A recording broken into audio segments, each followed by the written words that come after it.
యెహోవా దూత అతనికి ప్రత్యక్షమై, పరాక్రమము గల బలాఢ్యుడా, యెహోవా నీకు తోడై ఉన్నాడని అతనితో అనగా, గిద్యోను చిత్తము నా ఏలినవాడా, యెహోవా నాకు తోడై ఉండిన ఎడల దేవుని స్తోత్రం, ఇదంతయు నాకేలా సంభవించును.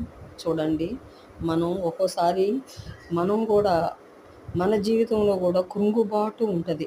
ఒక్కో విషయంలో కృంగిపోతూ ఉంటాం. దేవుని స్తోత్రం.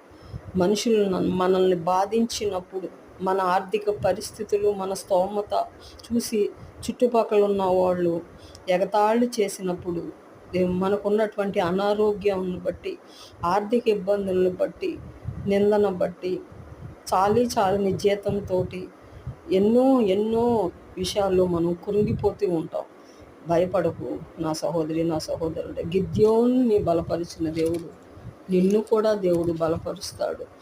ఏ బలహీనత అయితే ఉందో, మిమ్మల్ని కృంగతీస్తుందో, ఏ శత్రువు అయితే నిన్ను కృంగతీస్తుందో, దేవుడు అంటున్నాడు, పరాక్రమ గల బలాఢ్యుడా, దేవుని స్తోత్రం. నేను నీకు తోడై ఉన్నాను అంటున్నాడు. దేవుడు నీకు ఈ సమయం ముందు తోడుగా వచ్చే దేవుడు. గిద్యోన్ని బలపరిచిన దేవుడు నిన్ను కూడా బలపరుస్తాడు. నీ ఆర్థిక పరిస్థితుల నుంచి దేవుడు విడిపించబోతున్నాడు. దేవుని స్తోత్రం. నీ దేవుడు నిన్ను విడిపించుటకు ఆయన సిద్ధముగా ఉన్నాడు. నీ పరిస్థితిని దేవుడు మార్చుటకు ఆయన శక్తిమంతుడు, మార్చుటకు ఆయన సిద్ధముగా ఉన్నాడు. ఈ వాక్యం నమ్మినట్టయితే ఏ పోరాటములో, ఏ బాధలో, ఏ విషయంలో కృంగి ఉన్నావో ఆ కృంగుదలలోంచి దేవుడు ఇప్పుడే విడిపిస్తున్నాడు.